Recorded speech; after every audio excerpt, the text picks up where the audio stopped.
우리가 사람 이름을 보면은 그 사람이 종교가 무엇인지 알 수가 있습니다. 이 로마 카톨릭에서는 이제 이름을 개명을 하면은 그러니까 그 카톨릭을 믿게 되면은 그 카톨릭식 이름을 다 주어지죠. 그래서 성경에 나오는 어떤 제자의 이름이라든지 아니면 성인의 이름, 그래서 그들의 이름을 보면은 그 사람의 종교가 어떤 것인지 알 수가 있습니다. 이슬람교도요, 그 이름을 보면은 그 사람이 종교가 무엇인지 알 수가 있습니다. 우리가 잘 아는 그 복싱 선수 있죠, 무하마드 알리. 그 사람이 원래 그 무하마드 알리가 아니라 다른 이름이었는데 나중에 이슬람교로 개종하면서 이름을 그 무하마드라는 이름을 집어넣습니다. 또 미국의 대통령 중에 우리 최초의 흑인 대통령 누구죠? 버락 오바마. 이 버락 오바마 대통령도요, 그 중간에 미들네임이 있어요. 버락 후세인 오바마입니다. 그래서 후세인이 뭐예요? 우리 이라크 대통령이 후세인 대통령이었죠. 그러니까 이슬람교에서 신봉하는 이름이 이제 후세인이었습니다. 그리고 아브라함이 난 아들 중에서 보면은 이삭이 있고 또 그 전에 여종 하갈을 통해서 난 아들이 있죠, 이스마엘. 그래서 이스마엘이라는 이름을 갖고 있는 그런 사람들은 이슬람교인 사람이 많습니다.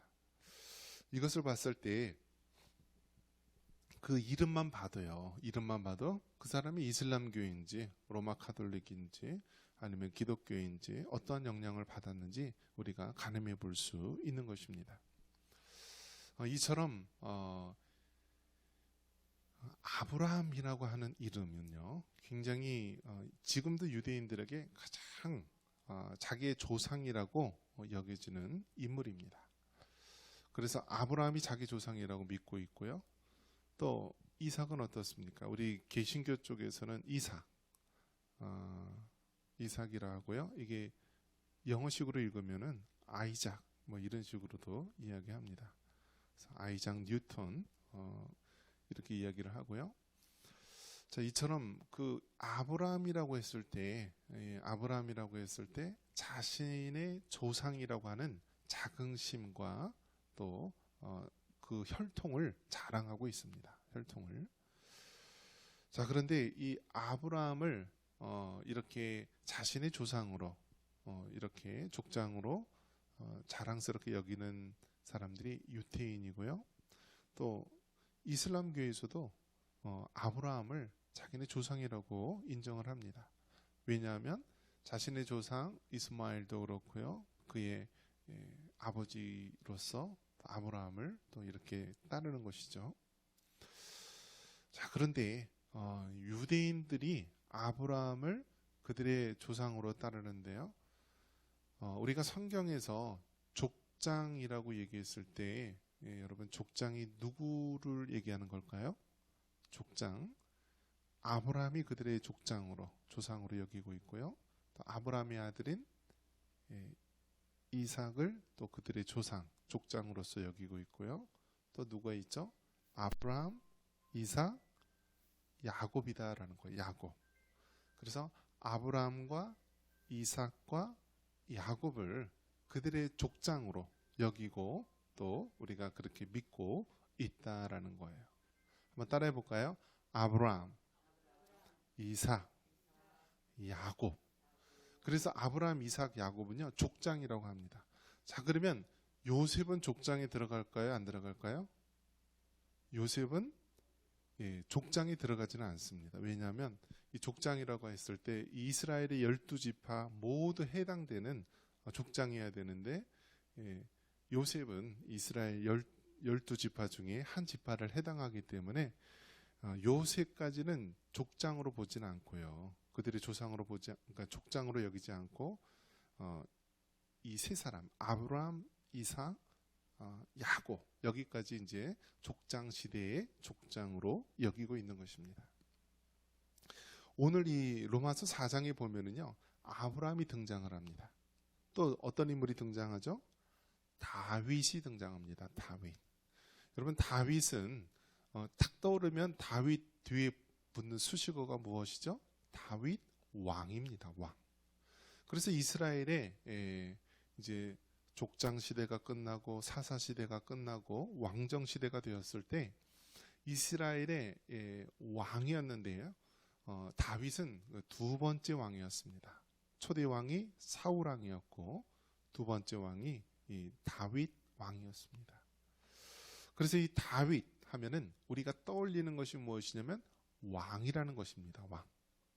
그래서 오늘 이 두 인물, 아브라함이라는 인물과 다윗이라는 인물을 우리가 떠올리게 되면은 아브라함은 족장의 대표, 이스라엘의 이 족장의 대표로서 그들의 조상의 대표로서 떠올릴 수가 있고요. 다윗 하면 무엇이 떠오르나요? 이스라엘의 왕의 대표로 떠올릴 수가 있습니다. 그래서 우리가 신약 성경의 첫 이 마태복음 1장 1절에 보면은 어떻게 성경이 시작하냐면 아브라함과 다윗의 자손 예수 그리스도의 세계라라고 말하고 있습니다. 아브라함과 누구요? 다윗의 자손. 그만큼 예수님에 대해서 소개할 때 예수님이 아브라함과 다윗의 자손, 그 혈통적으로 보면은 그렇게 된다라고 말하고 있습니다. 그래서 이스라엘 족속들, 유대인들은 아브라함을 자신의 진정한 조상으로 여기고 있고 다윗을 그들의 진정한 왕으로서 섬기고 있다라는 사실입니다.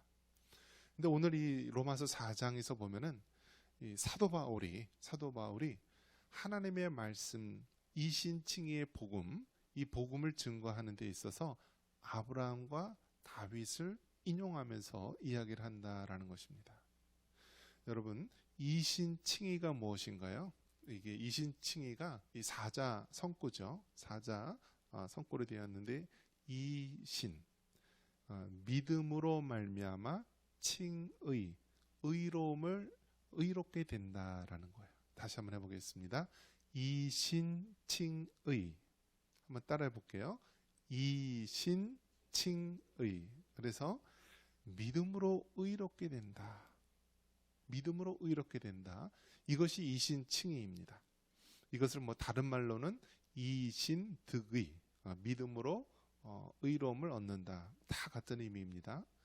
자, 그래서 우리가 이 로마서 3장에서도 계속해서 강조하고 있는 것이 무엇이냐면 사람이 의롭게 되는 것이 믿음으로 의롭게 되는 것이다 라는 사실을 강조하고 있습니다. 그래서 로마서 3장의 이야기는 이신칭의입니다. 로마서 4장에 와서도 계속해서 이 이신칭의 복음을 가르치고 있는데요. 특별히 아브라함과 다윗을 비유를 들면서 이 이신칭의 복음을 더 구체적으로 상세하게 설명하고 있는 것입니다. 자, 아브라함은 우리가 인간적으로 봤을 때 어떻습니까? 완벽한 인물입니까? 아니면 정말 흠이 많고 또 결점이 많은 사람입니까? 우리가 아는 상식적으로 보더라도요, 그는 정말 여러 가지 이 수치스러운 일들이 많이 있었죠. 어떤 게 있었습니까? 자기 아내를 누이라고 속이면서 자기의 생명을 지키려고 했었죠. 그것도 한 번이 아니라 두 번씩이나 그런 일이 있었고요. 또 어떤 일이 있었습니까? 하나님께서 너로 하여금 네 자손이 하늘의 별과 같이 또 바닷가의 모래와 같이 그렇게 주신다라고 말씀을 하셨는데요. 그 약속을 끝까지 믿지 못하고 인간적인 방법으로 그것을 이루려 하기 위해서요. 어떤 일을 범했나요? 여종 하갈을 통하여서 이스마엘이라고 하는 자녀를 얻게 됩니다. 그래서 아브라함을 보면은요, 완벽하지 못한 정말 흠이 많고 부족한 사람이지만 하나님께서 그 연약한 아브라함을 이제 믿음의 조상 아브라함이라고 할 정도로 온전하게 만드는 과정을 말씀해주고 있습니다.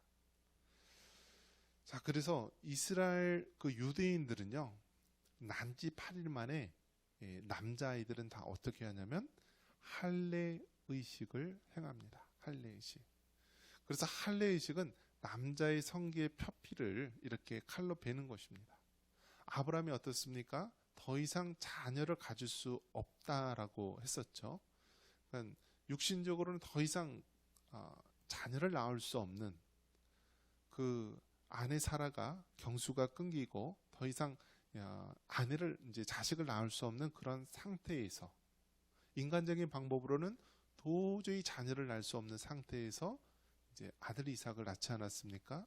그렇기 때문에 아들 이삭을 낳기 전에 어떤 의식을 하죠? 할례 의식을 합니다. 아브라함이 100세에 아들 이삭을 낳았는데 그 1년 전 99세 때 이 할례 의식을 행한 것이죠.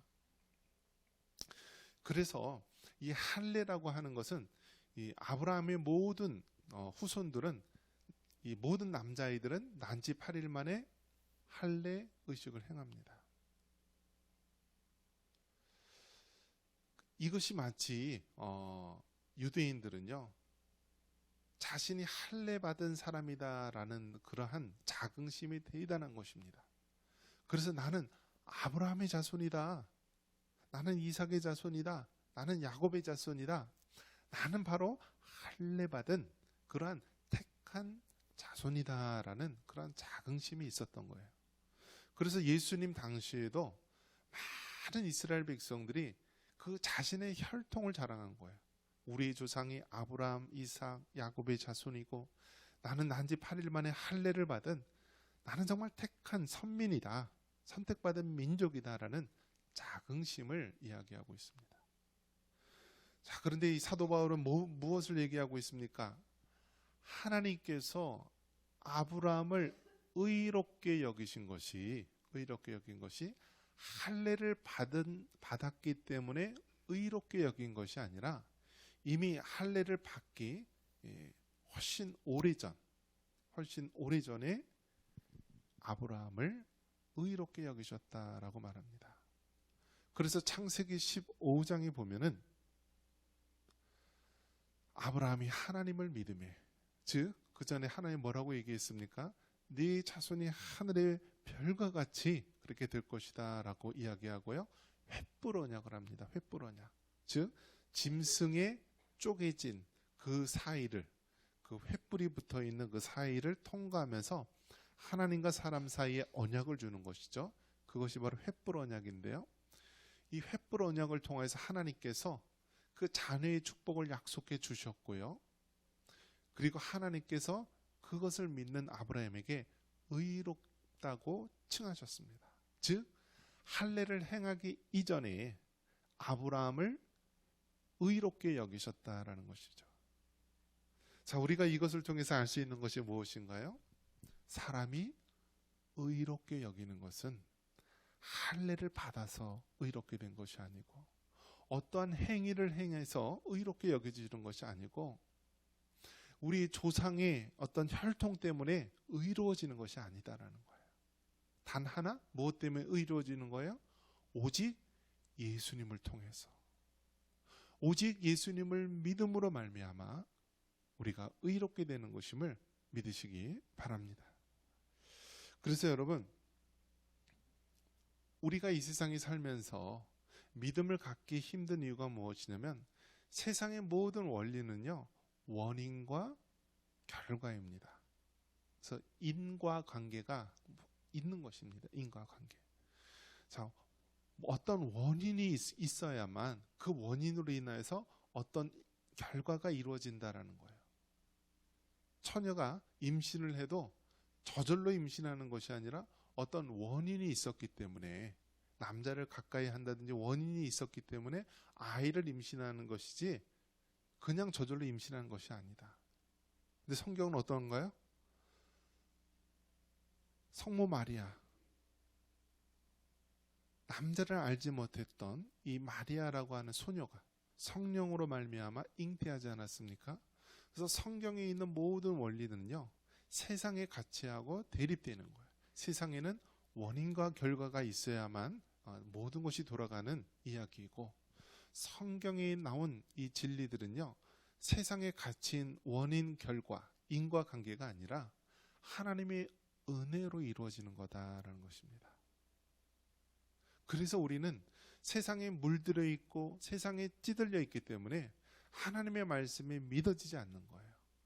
세상의 가치에 더럽혀져 있고요. 세상의 옷으로 입혀져 있기 때문에 우리의 마음과 우리의 의식이 쉽게 하나님의 법칙으로 우리가 쉽게 바뀌지 않는다는 것입니다. 중요한 것은 성경에 있는 모든 이 일들이 세상의 원인과 결과, 인과관계에서 이루어지는 것이 아니라 성경에 있는 일들은 하나님의 은혜의 법칙에 의해서 이루어짐을 믿으시기 바랍니다.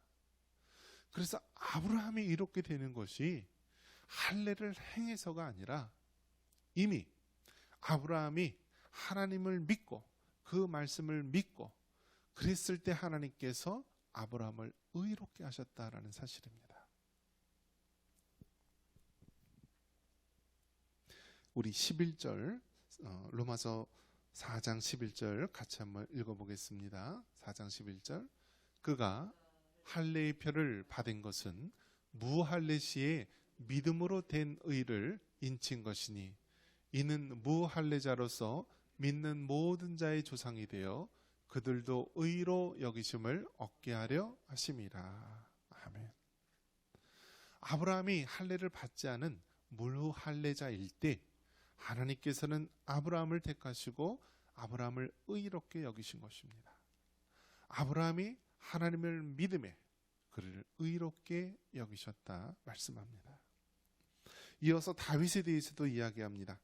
다윗은 아무런 일한 것도 없이 죄 사함을 받고 불법의 사함을 받은 자의 은혜에 대해서 설명을 해주고 있는데요.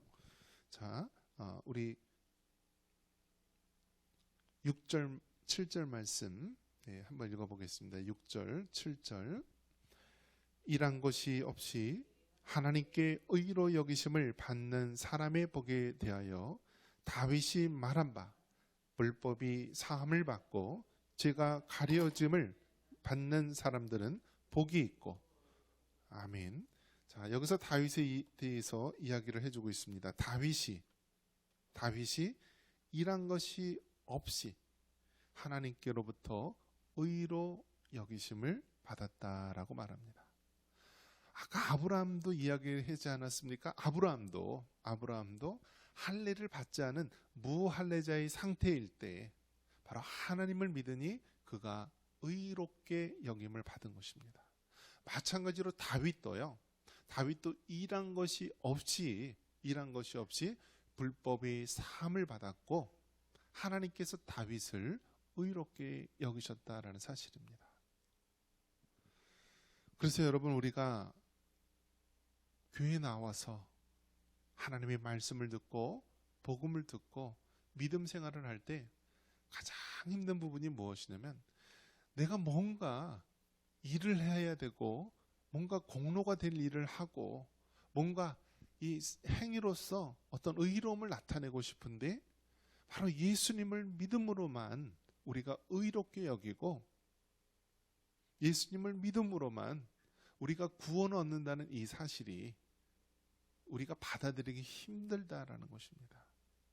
하지만 여러분, 이신칭의, 사람이 의롭게 되는 것, 사람이 구원을 받는 것, 사람이 하나님의 자녀가 되는 것은 무엇으로요?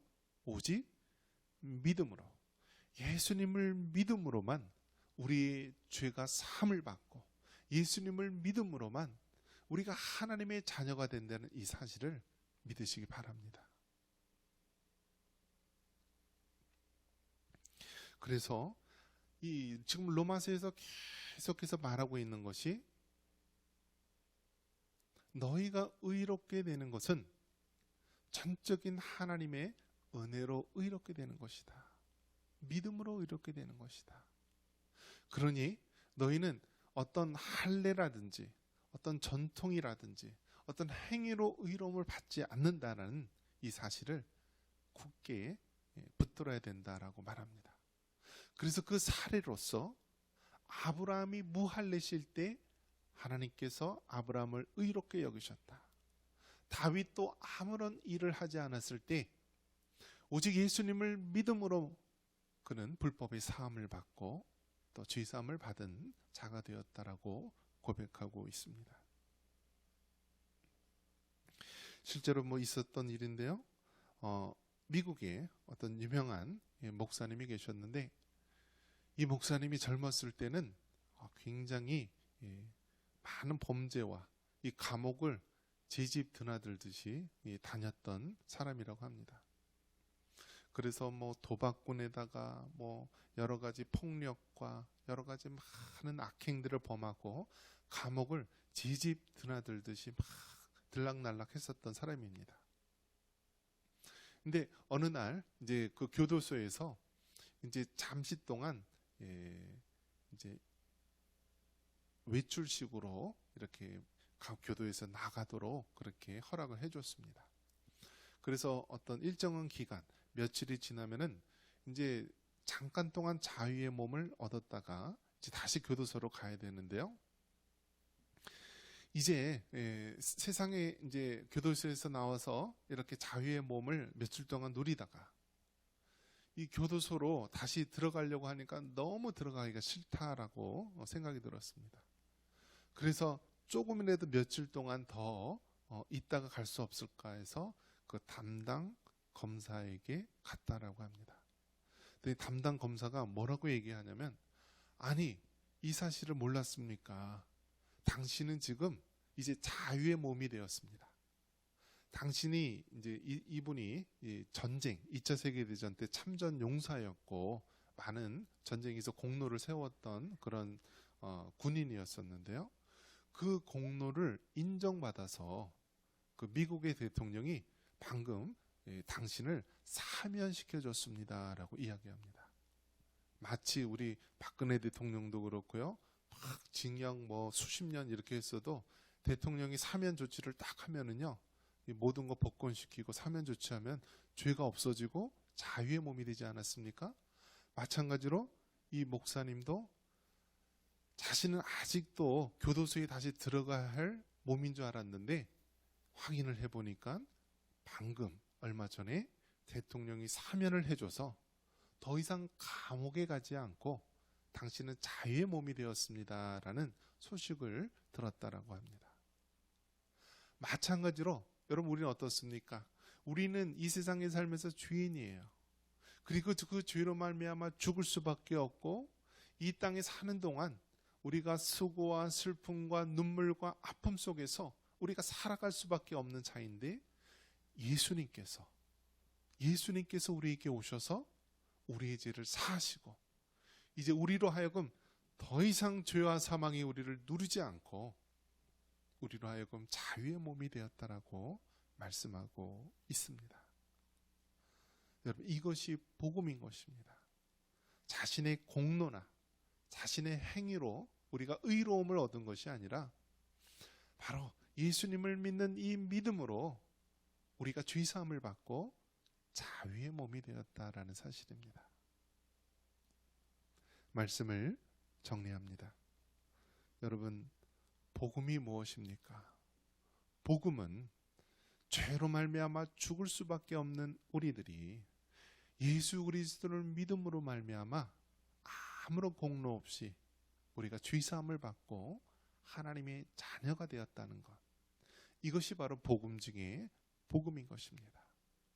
오늘 이 말씀의 제목처럼 우리는 일한 것도 없고 경건하지도 않음에도 불구하고 우리 예수님을 믿음으로 말미암아 우리는 죄사함과 하나님의 자녀되는 축복을 얻었음을 여러분 믿고 감사할 수 있는 여러분 되시기를 주님의 이름으로 축원합니다.